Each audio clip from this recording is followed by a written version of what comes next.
చేయలేం. వైసీపీ పాలన ఇంకొకసారి వస్తే సర్వనాశనం అయిపోద్ది ఆంధ్రప్రదేశ్. ఒక్కడు ఇంతమంది యువతున్నారు. పారిశ్రామిక వాడుందా ఇక్కడ? మనకు ఒక ఇండస్ట్రియల్ కారిడార్ ఉందా? మొన్న ఊరికి మొన్నేసారు 2003లో ఒక సంవత్సరం క్రితం అప్పుడేసారు ఒక శంకుస్థాపన రాయి. 5 సంవత్సరాలుగా గుర్తురాల. మేము ఉన్నది కూడా నేను ఎంతసేపు మీ భవిష్యత్తు ఎలా ఉండాలి. చాలా మంది ఇక్కడ యువతున్నారు, యువకులున్నారు, యువకులున్నారు. ముఖ్యంగా ఈ రోజున మిగతా మేడం పురంధేశ్వరి గారు మాట్లాడారు. నేను మీ భవిష్యత్తు గురించి మాట్లాడుతాను. ఈరోజు మీరందరూ 2019లో చాలా మంది మొదటి ఓటు వచ్చిన వాళ్ళు ఉన్నారు. ఇప్పుడు ఈ రోజున మీ అందరికీ 25 ఏళ్ళు వచ్చేసి ఉంటాయి దాదాపు. మీ ప్రతి ఓటు చాలా చాలా విలువైంది. మీరు ఆలోచించి ఆచితూచి ఓటేయకపోతే, ఎమోషనల్ గా ఓటేస్తే, మా కులమనో మా వర్గమనో మాకెందుకో నచ్చాడనో మీరు ఆలోచించకుండా ఓటేస్తే మీ భవిష్యత్తు నాశనం అయిపోద్ది. నా బాధ, నా భయం అదే. ఆ వైసీపీ ఫ్యాన్ కి సౌండ్ ఎక్కువ, గాలి తక్కువ.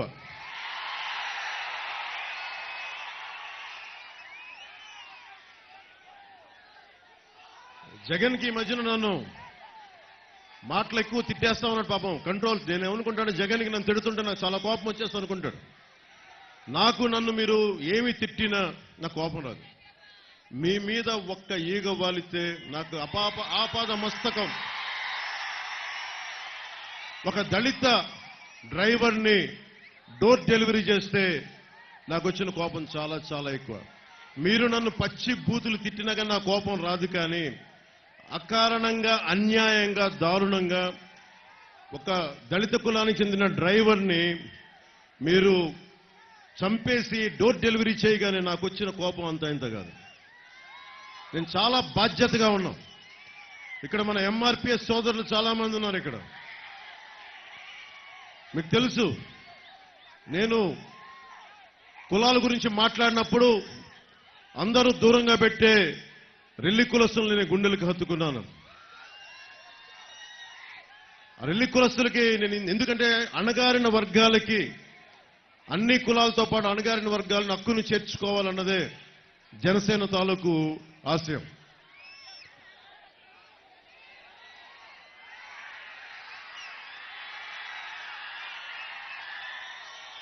రాజానగరం అనగానే నాకు వచ్చింది, నేను చూసింది, జిల్లాలోనే, ఆంధ్రప్రదేశ్లోనే అతి ఎక్కువ గంజాయి వ్యాపారం, అతి పెద్ద బెట్టింగ్ ర్యాకెట్లు, 3 ఇళ్లు తీసుకొని మరి ఇక్కడ మనకి బెట్టింగ్ నడుపుతారంట.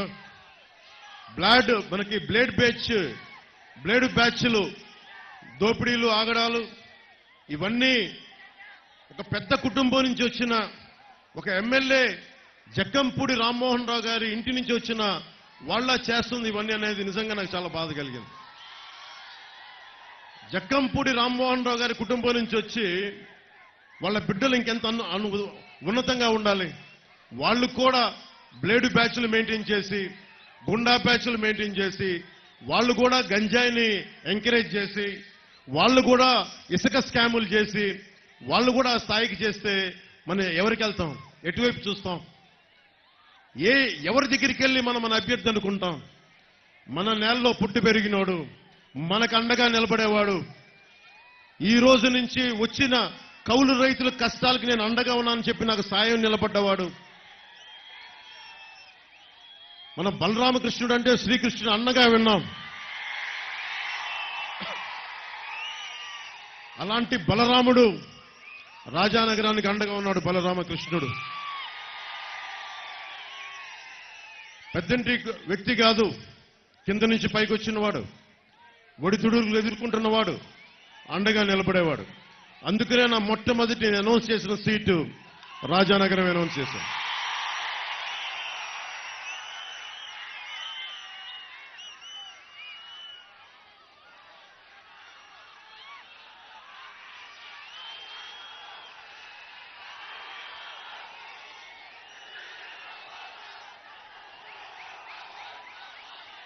వాళ్ళ దందాలు, జక్కంపూడి కుటుంబానికే, జక్కంపూడి రామ్మోహన్ రావు గారికే వారు చాలా గౌరవించే వ్యక్తిని వారి జక్కంపూడి కుటుంబానికి.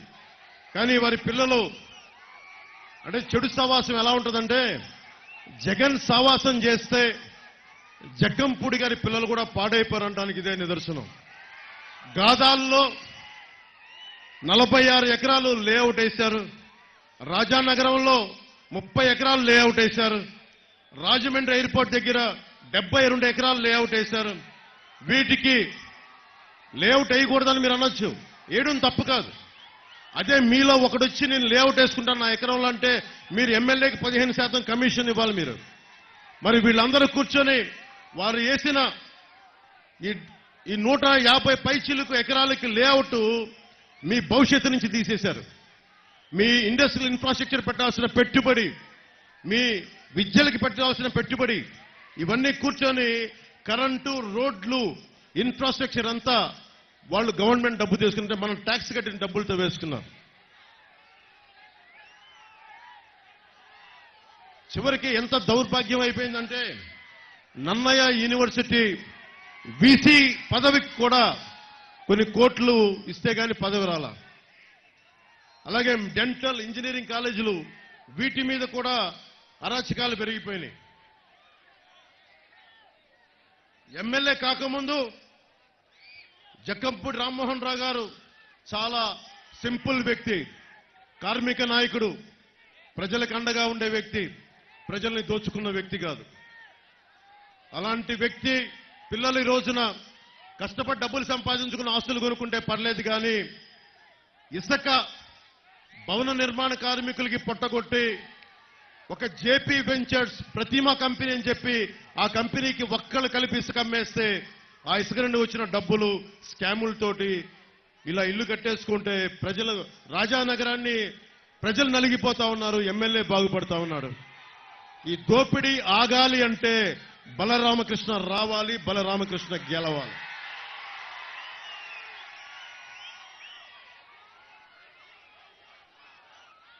ముఖ్యంగా మన కోరుకొండ మండలంలోనే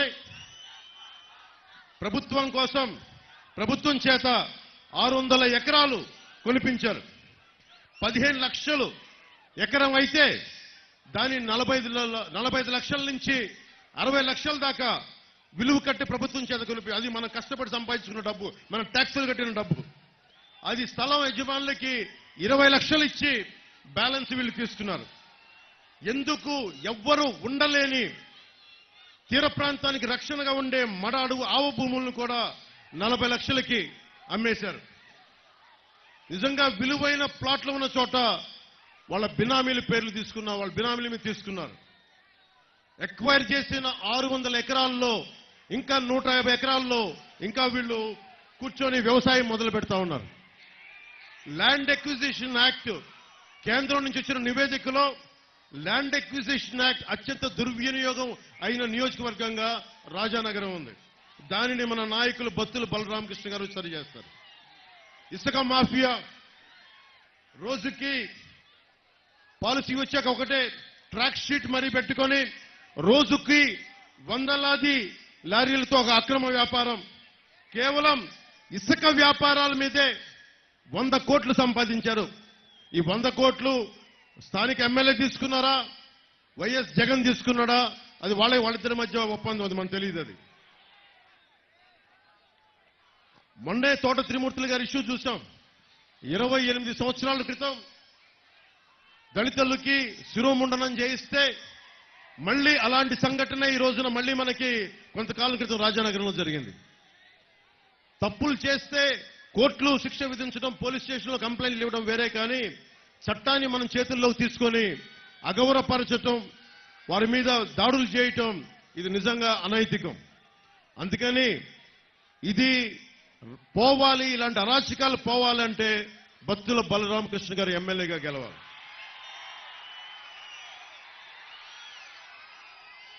ఒక ఇళ్ల పట్టాల మీదే 300 కోట్లు సంపాదించారు ఈ నియోజకవర్గంలో.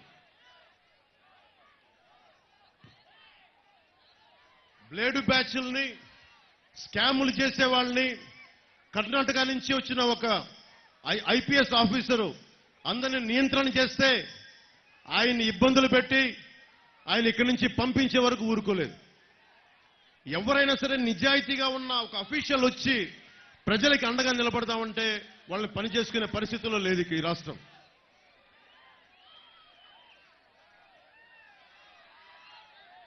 ఒక ఇరిగేషన్ అసిస్టెంట్ ఇంజనీర్ మీద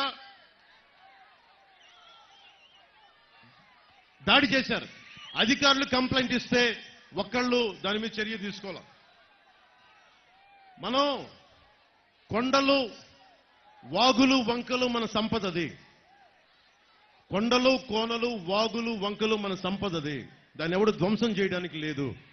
మన రాజానగరంలోనే కేశవరం, కోటి, మునగాల, కాటవరం, కూనవరం, నాగంపల్లి, రాజానగరంలో కొండల్ని అడ్డదిడ్డంగా తవ్వేశారు. కొండల తాలూకు అందాన్ని తీసేశారు. గ్రావెల్లు, మట్టి, రాళ్లు ఇష్టం వచ్చినట్టు అమ్మేసుకున్నారు. నేషనల్ గ్రీన్ ట్రిబ్యునల్ ప్రకృతి సంపదని విధ్వంసం చేస్తే దాన్ని కాపాడే నేషనల్ గ్రీన్ ట్రిబ్యునల్ కూడా 3.3 కోట్లు ఫైన్ వేసినా కానీ దోపిడీ ఆపలేదు. ఇవి ఆగాలి అంటే జనసేన, భారతీయ జనతా పార్టీ, తెలుగుదేశం కూటమి రావాలి. బత్తుల బలరామకృష్ణ రాజానగరానికి ఎమ్మెల్యే కావాలి. రాజమండ్రికి మేడం పురంధేశ్వరి గారి ఎంపీ కావాలి. ఒకప్పుడు ఒడ్డి వీరభద్రరావు గారు పోలవరం జరగాలి, పోలవరం కడితే ప్రతి చెరువు నీరు ఊరుద్ది, చెరువులు నిండుతాయి అంటే ఈరోజు చెరువులను కూడా మట్టి తవ్వేయడమో లేదంటే లేఅవుట్లు వేసేయడమో చెరువులను కూడా దోపిడీ చేశారు. ఈ రోజున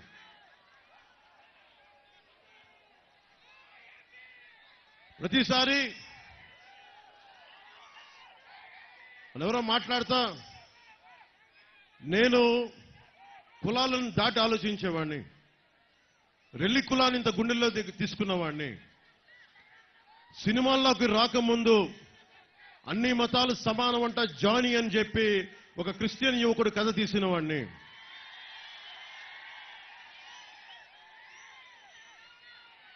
మత్స్యకార సోదరుల్ని గుండెను చేర్చుకున్నవాడిని. నేను కులాల గురించి మాట్లాడుతున్నప్పుడు అన్ని కులాలు బాగుండాలి, కులాల ఐక్యత కావాలని కోరుకుంటాను. అలాగే మరి నేను మాట్లాడుతున్నప్పుడు నేను ఏ ఎమ్మెల్యే అయినా, ఎంపీ అయినా, ఒక ప్రజాప్రతినిధి ఏ కులానికి సంబంధించిన వాడైనా, ఎంఆర్పిఎస్ కానీ ఎవరైనా సరే రాజ్యాంగానికి కట్టుబడే అంబేద్కర్, బాబాసాహెబ్ అంబేద్కర్ రథసారథిగా ఉండి కొన్ని వందలాది మంది మేధావులు అమ్ము వేలాయుధనని చెప్పి ఒక దళిత మహిళ మనకి దాంట్లో మెంబర్గా ఉన్నారు. అలాంటి మేధావులు అందరూ కూర్చొని అంబేద్కర్ గారి నిర్దేశకత్వంలో ఆయన చైర్మన్ గా ఉన్నప్పుడు ఈ చేసిన రాజ్యాంగం మనందరి హక్కుల్ని రక్షించేది. అన్ని కులాలని సమానంగా చూడటం, సామాజికంగా వెనుకబడ్డ కులాలకు ఎక్కువ స్థానం కల్పించడం, వాటికి ఇవన్నీ ఉన్నాయి. అలాగే ప్రతిసారి నేను ఎప్పుడు అన్ని కులాలు బాగుండాలని కోరుకునేవాడిని. నా స్నేహితులు కానీ, నా సన్నిహితులు కానీ ఎప్పుడు కూడా అన్ని కులాలు, అన్ని మతాలు ఉన్నాయి. సినిమాల్లో కూడా నేను ఎప్పుడు ఒక కులానికి సంబంధించిన పేరు నేను ఎప్పుడు పెట్టుకోలేదు. అంత బలమైన వ్యక్తిత్వం నాకు మనకి సినిమా వరకు వ్యక్తిపరంగా నా జీవితంలో ఎప్పుడు కులాలని దాటే ఉంది. నా జీవితం, నా స్నేహితులు కానీ, నా వ్యక్తిగత జీవితంలో కానీ. మతానికి వస్తే నా భార్య ఒక రష్యన్ ఆర్థడాక్స్ క్రిస్టియన్. నా భార్య మన ఈ మధ్యన వైసీపీ నాయకులు మాట్లాడుతున్న దృష్టికి పట్టుకొచ్చారు. సామాజిక మాధ్యమాల్లో నరేంద్ర మోదీ గారి ఫోటో వేసి, చంద్రబాబు గారి ఫోటో వేసి, నా ఫోటో వేసి ఒకటే చెప్తా ఉన్నారంట, వీళ్ళు వస్తే చర్చిలకు ఇబ్బంది అవుద్ది అని. అంటే ఒకటే చెప్తా ఉన్నా, నేను సినిమాలని ఆ రోజున ఏవాసించే నేను జానీ అనే సినిమా తీయడానికి ఓట్లు పడతాయనా? లేదు. సమాజం అందరూ బాగుండాలి. ఎంతసేపు హీరోలు ఒక మతం నుంచే కాదు వేరే మతం నుంచి రావాలని కూడా ఆలోచించాం. అందుకే జానీ అని పెట్టాను దానికి. అలాంటి నేను నా బిడ్డలే, తల్లి ఆర్థడాక్స్ క్రిస్టియన్ అంటే నా బిడ్డలకి చాయిస్ ఇచ్చాను. దేవుణ్ణి మీరు ఏ రూపంలో కొలుచుకుంటారా జీసస్ క్రైస్ట్ గా కొలుచుకుంటే సంతోషం. నేను ఎవరిని, నా బిడ్డల్ని కూడా మీరు ఏ మతంను, ఏ ధర్మాన్ని మీ గుండెల్లో వెలుగొస్తో ఆ ధర్మాన్ని పాటించమని చెప్పి అలాంటి వాడిని. అలాంటి నేను బాబాసాహెబ్ అంబేద్కర్ని గుండెల్లో స్ఫూర్తి నింపుకున్న వాడిని. అలాంటి నేను ప్రధానమంత్రి గారు ఢిల్లీలో ఉండి ఎన్డీఏ కూటమి ఇంత బలంగా ఉండి ఏ రోజన్నా సరే అలాంటి పరిస్థితిని ఆంధ్ర రాష్ట్రంలో తీసుకొస్తావా? నేను అన్న సందర్భం ఒకటి చెప్తాను. ఒక చర్చికి వెళ్ళి జీసస్ క్రైస్ట్ని కొలుస్తూ ఒక చర్చికి వెళ్ళి అక్కడ హిందూ ధర్మాన్ని మీకు ప్రచారం చేయడం తప్ప కదా మీరు చెప్పండి. ఒక మస్జిద్కి వెళ్ళి అన్యమత ప్రచారం తప్ప కదా మీరు చెప్పండి. అలాగే ఒక తిరుమలకి వెళ్ళి అన్యమత ప్రచారం తప్పు. అలాగే మీరు అక్కడ చేయొద్దని అన్నాను తప్ప ఎప్పుడు కూడా నేను క్రిస్టియానిటీని ఖండించలేదు. గుండెల్లో పెట్టుకున్న వాడిని క్రిస్టియానిటీని. దానికి ఉదాహరణే మొన్న పిఠాపురం వెళ్ళగానే 110 సంవత్సరాల బ్యాప్టిస్ట్ చర్చికి వెళ్ళి ఆశీస్సులు తీసుకున్నవాడిని, జీసస్ ఆశీస్సులు తీసుకున్నవాడిని. చాలా మందికి మీకు తెలుసో తెలీదో, జగన్ ఎప్పుడు వెళ్ళాడో తెలీదో జెరూసలేం. నన్ను భగవంతుడు సినిమాల్లో 2007లో నన్ను జెరూసలేం పిలిపించుకున్నాడు భగవంతుడు. అక్కడికి వెళ్ళాను. ఆ రోజున జీసస్ క్రైస్ట్ పుట్టిన ప్రాంతం, పుట్టిన ఇల్లు, ఆయన సిలువేస్తే ఆయన నడిపించిన దారి, అదంతా నాకు భగవంతుడు నా కనుకరించి అక్కడి దాకా తీసుకెళ్లాడు. అలాంటి నేను ఏ రోజున కూడా మేము కూర్చోవస్తే క్రిస్టియానిటీకి ఇబ్బంది వస్తుందని చెప్పి జగన్ ప్రచారాన్ని మీరందరూ తిప్పి కొట్టాల్సిన అవసరం ఉంది. ఒకటే చెప్తున్నాను, అన్ని మతాలు బాగుండాలి, అన్ని ధర్మాలు బాగుండాలి, అందరి దేవుళ్ళని గుండెల్లో పెట్టుకున్న నేల ఇది. అందుకని దయచేసి పాస్టర్లకి, ఫాదర్లకి, రెవరెండ్లకి, క్రిస్టియానిటీని పాటిస్తున్న ప్రతి ఒక్క సోదరుడికి, సోదరీమణికి నేను గుండెల లోతులోంచి చెప్తున్నాను, మీ మీద ఈగ వాలితే మేము ఎదురొచ్చి మీకు అండగా నిలబడేవాళ్ళం. మిగతా మతాలు, మిగతా ధర్మాలు బాగుండాలని కోరుకునేవాళ్ళం. అన్నింటికి మించి బాబాసాహెబ్ అంబేద్కర్ ఇచ్చిన రాజ్యాంగం ఉంది మనకి. ఒక పవన్ కళ్యాణో, ఇంకొకళ్ళో, ఒక జగనో వచ్చి దీన్ని ఎవరు చేయలేరు. మీకు సర్వ హక్కులు ఉన్నాయి. నాలాంటోడు రేపొద్దున తప్పు చేస్తే మీకు కత్తి ఇస్తాను, తల నరికేయండి నాకు, మీకు తప్పు జరిగితే. ఇందాకే చూశారు కదా, జగన్ లాగా ఆ మూట వచ్చి తగిలింది. దాంట్లో ఏం పెట్టారో నాకు తెలియదు. జగన్ లాగా దానికి పెద్ద గంత కట్టుకుని డ్రామాలు ఏం చేయను, భరిస్తాను నేను.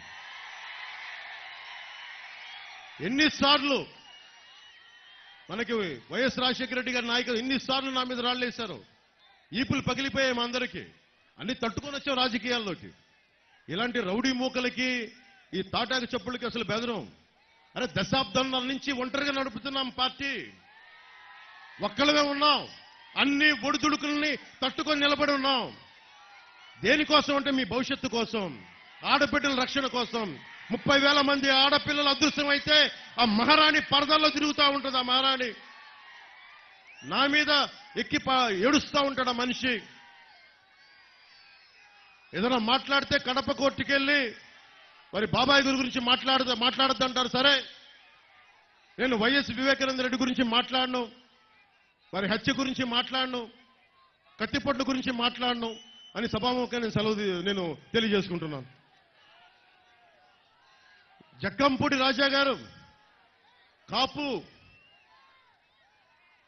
కార్పొరేషన్ కి చైర్మన్, కాపు కార్పొరేషన్ చైర్మన్ గా ఉన్నప్పుడు అందరూ కూర్చొని నన్ను కాపుల చేత తిట్టిస్తారు. మిగతా కులాల చేత తిట్టించలేకపోయారు నన్ను, ఒక కాపుల చేత ఎందుకు తిట్టిస్తారు నన్ను? నేను అన్ని కులాలని గుండెల్లో పెట్టుకునేవాడిని.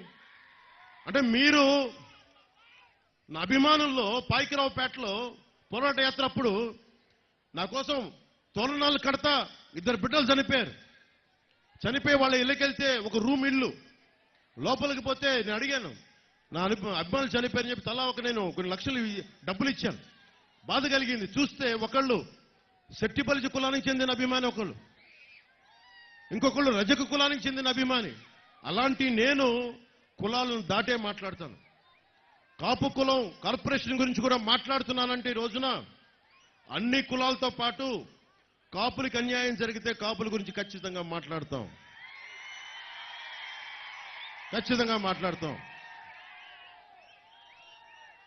కాపు సామాజిక వర్గానికి కూడా తెలియాలి కదా మీకు జరుగుతున్న అన్యాయం. కాపు కార్పొరేషన్కి సంవత్సరానికి జగన్ 2000 కోట్లు ఇస్తానని చెప్పి పెద్ద మన జగ్గంపూడి రాజా గారిని కార్పొరేషన్ చైర్మన్ గా చేశారు. కొత్త నిధులు విడుదల చేయడం పక్కన పెట్టండి, నిధులను కూడా మళ్లించేశారు. టైపిస్ట్ కూడా జీతం ఇవ్వలేని పరిస్థితి కాపు కార్పొరేషన్లో. కాపు రిజర్వేషన్ విషయంలో ద్రోహి ఎవరో మీరు ఒకసారి ఆలోచించండి. రిజర్వేషన్ రాష్ట్ర పరిధిలో లేదని చెప్పాడు. సరే, సంతోషం, నువ్వు చేయలేకపోయావు. జగన్కి చాలా గుండె ధైర్యం ఎక్కువ, జగన్ మెచ్చుకోవాలి. కాపులకి ససేమేర రిజర్వేషన్ ఇవ్వనంటే జగ్గంపూడి రాజా గారు అందరూ కూర్చోడానికి మద్దతు తెలిపారు. సో ఇక్కడ కులం లేదని మనందరికీ అర్థమవుతుంది కదా. కాపు ఈబీసీ రిజర్వేషన్, కాపులకి రిజర్వేషన్ ఇవ్వలేకపోతున్నాం కాబట్టి, ఎకనామికల్లీ బ్యాక్వర్డ్, ఆర్థిక పరంగా వెనుకబాటుతనం ఉంది కాబట్టి చదువుల నిమిత్తం కొన్ని ఇవ్వడానికి ఈబీసీ రిజర్వేషన్ కల్పించారు. దాంట్లో చంద్రబాబు గారు ఉన్నప్పుడు కనీసం EBC economically backward class 5% reservation కల్పించారు 2014 నుంచి 19 వరకు. వైఎస్ జగన్ వచ్చి ఈ రోజున రిజర్వేషన్ పక్కన పెట్టండి, అది వేరే విషయం, ఈబీసీ రిజర్వేషన్ కూడా తీశాడు. ఇంకా కాపు సామాజిక వర్గం ఇంకా జగన్ వైపు నిలబడతాను, ఇంకా మనకి జగ్గంపూడి రాజా గారి పక్కన నిలబడతామంటే అది ఎంత రైటో రాంగో మీరే ఆలోచించుకొని ఓటేయండి జగన్. జీవీఎల్ గారు అడిగారు, భారతీయ జనతా పార్టీ రాజ్యసభ ఎంపీ చట్టసభలో అడిగారు, పార్లమెంట్లో అడిగారు, ఎకనామికల్లీ బ్యాక్వర్డ్ క్లాస్ రిజర్వేషన్ ని విభజన రాష్ట్ర పరిధా కేంద్ర పరిధా అంటే కేంద్రం ఒకటే చెప్పింది రాష్ట్ర పరిధిలోనే వస్తుందని. అన్ని కులాలకి రిజర్వేషన్ ఉంది. ముఖ్యంగా దామాషా పద్ధతి ప్రకారమైనా సరే వెనకబడ్డ కాపులకి ఎకనామికల్లీ బ్యాక్వర్డ్ క్లాస్ రిజర్వేషన్ ఎందుకు ఇవ్వలేకపోయాడో వైఎస్ జగన్ నువ్వు సమాధానం చెప్పాలి. నువ్వు ప్రతి వైసీపీ కాపు ఎమ్మెల్యే ఎందుకు మీరు ఎకనామికల్లీ బ్యాక్వర్డ్ క్లాస్ రిజర్వేషన్ కాపులకి మీరు ఎందుకు తీసేశారు, మీరు ఎందుకు నిలబడలేదు? ఎంతసేపు కాపు ఎమ్మెల్యేలు కాపు నాయకులు నన్ను తిట్టడం తప్ప కాపు సామాజిక వర్గానికి మీరు ఏం చేశారు? మీరు ఏదైనా మాట్లాడితే నన్ను తిట్టడం తప్ప, ఇంతకాలం నన్ను తిట్టి తిట్టి తిట్టి అందరూ వైసీపీలోకి వెళ్ళిపోయారు ఈ రోజున. ఇది నాకు ఎప్పుడో తెలుసు. వీళ్ళందరూ నా క్షేమాన్ని ఆకాంక్షించే మనుషులు కాదు నాకు తెలుసు. ఎలా ప్రూవ్ చేయాలి? పొగబెడితే అన్ని బయటకు వచ్చేసినాయి, వైసీపీ గుంపులో దూరిపోయారు అందరూ. దాన్ని బట్టి మీరు అర్థం చేసుకొని ఈ రోజున ఏ స్థాయికి వచ్చారంటే, పిఠాపురంలో వైసీపీ నాయకులు పవన్ కళ్యాణ్కి నిలబడితే వచ్చే ఎన్నికల్లో మేము వచ్చిన తర్వాత మేము ఇది చేస్తా ఉంటారు. మీరు వస్తే కదా మీరు బెదిరించడానికి. మేము వస్తున్నాం, అధికారం స్థాపిస్తున్నాం, సింహాసనం చేజిక్కించుకుంటున్నాం. మీరంటే బెదిరించేది మమ్మల్ని.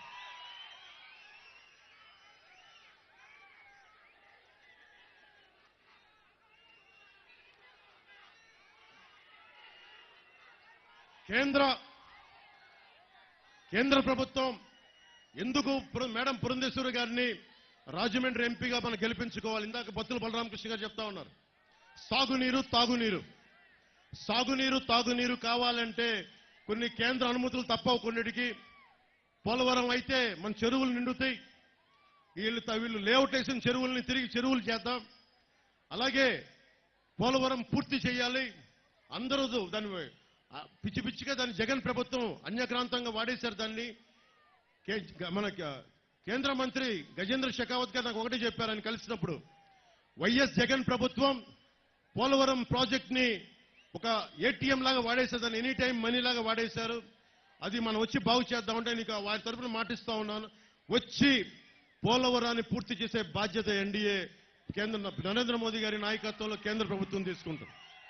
అలాగే గంగ ప్రక్షాళన ఎలా జరిగిందో గోదావరి ప్రక్షాళన కేంద్ర పార్లమెంటుకి మనకి వెళ్ళినప్పుడు ఆమె మంత్రి అవుతారు ఖచ్చితంగా. పురంధేశ్వరి గారి ఆధ్వర్యంలో గంగ ప్రక్షాళన ఎలా జరిగిందో ఒకప్పుడు నరేంద్ర మోదీ గారి నాయకత్వంలో ఆవిడ పార్లమెంటరీ మెంబర్గా ఎన్నికై కేంద్ర మంత్రి అయిన రోజున మన గోదావరి ప్రక్షాళన చేస్తాం, శుద్ధి చేస్తాం గోదావరిని. అలాగే మురుగునీరు గోదావరిలో కలవకుండా సూవేజ్ ట్రీట్మెంట్ ప్లాంట్ని ఏర్పాటు చేస్తాం. ఇది చాలా దీర్ఘకాలికంగా ఉన్న ఒక డిమాండ్. ఇది రాజమండ్రి, భద్రాచలం, పాపికొండలు టూరిజం కేంద్ర ప్రభుత్వం ఒక టూరిజం ప్రాజెక్టుగా తీసుకుంటుంది. దానివల్ల మీ అందరికీ బోలెడని ఉపాధి అవకాశాలు, ఉద్యోగాలు వస్తాయి దానివల్ల. అలాగే జగన్ చెప్తా ఉన్నారు, కాపు నేస్తానికి కాపులకి 65 లక్షలు, నేను కాపు నేస్తం ఒకటే మేము ఇచ్చాం, కాపు నేస్తం అని మాట్లాడుతూ ఉన్నారు. దాని లెక్కలు కూడా చెప్తాం. 65 లక్షల మంది ఎలిజిబిలిటీ అయితే కేవలం 2,35,000 మందికే ఇచ్చి 62,65,000 మంది కాపు నేస్తానికి ఉన్న అర్హత ఉన్న వారందరినీ అన్యాయం చేశాడు. వాళ్ళు రాష్ట్ర వ్యాప్తంగా ఇచ్చిన వాళ్ళకంటే రాజమండ్రి పార్లమెంటు పరిధిలో అర్హులు ఎక్కువ మంది ఉన్నారు. పథకం మొత్తానికి 354 కోట్లు ఇచ్చిందేమో 354 కోట్లు, యాడ్లు ఇచ్చిందేమో 200 కోట్లు యాడ్. అదేదో ఇచ్చి కొంతమంది లబ్ధిదారులకి నిజంగా డబ్బు వచ్చేది. వాళ్ళ ఆ వాలంటీర్లు 65 లక్షల మహిళల ఇంటికి వెళ్లి డాక్యుమెంట్లు తీసుకొని వాళ్ళని ఆశలు రేపి కాపు నేస్తం వస్తుందని చెప్పి గాలికి వదిలేశారు. ఇట్లాగే ప్రతి కులానికి, రజకులకి ఇలాగే అన్యాయం జరిగింది, నాయి బ్రాహ్మణులకి ఇలాగే అన్యాయం జరిగింది. అన్ని కులాలకి 23, 24 మనకి పథకాలు, ఎస్సీ కులాల విద్యార్థులకు సంబంధించిన పథకాలు తీసేశారు. అంబేద్కర్ విదేశీ విద్యా పథకం తీసేశారు. దానికి జగనన్న విదేశ విద్యా పథకం అని చెప్పి దానికి కూడా డబ్బులు ఇవ్వలేదు. ఇవన్నీ మారాల్సిన అవసరం ఉంది. దాదాపు 34% ఉండే బీసీ రిజర్వేషన్లు లోకల్ బాడీ ఎన్నికల్లో 24% చేస్తే ఇన్ని వేల మంది బీసీ నాయకత్వం కోల్పోయారు ఈ రోజున.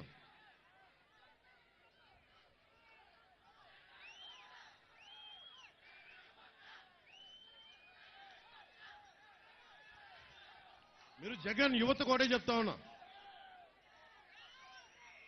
జగన్ మహారాణికి చెప్పండి. నేను చాలా మంది అంటా ఉన్నాను,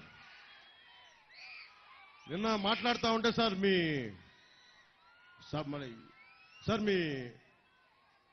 4వ పెళ్ళాన్ని కాకినాడలో అవమానం జరిగింది సార్, మీ 4వ పెళ్ళాన్ని. కానీ నాకు అర్థం కాల, నేను ఎప్పుడు అన్నీ మర్చిపోయా. ఏంటినంటే చెప్తాను నేను. సో జగన్, నువ్వు నా వ్యక్తిగత జీవితం గురించి అన్నప్పుడల్లా నేను చాలా నియంత్రణతో ఉంటాను జగన్, గుర్తుపెట్టుకో. అలాగే వైసీపీ లీడర్లు కూడా చెప్తా ఉన్నా, నేను చాలా తెగించి మొండి మనిషిని. జగన్, నువ్వు పెళ్ళాం అన్నావు, నా వ్యక్తిగత జీవితం గురించి మాట్లాడినప్పుడల్లా నువ్వు నా 4వ పెళ్ళామని మాట్లాడి అందరూ మాట్లాడతారు, గుర్తుపెట్టుకో.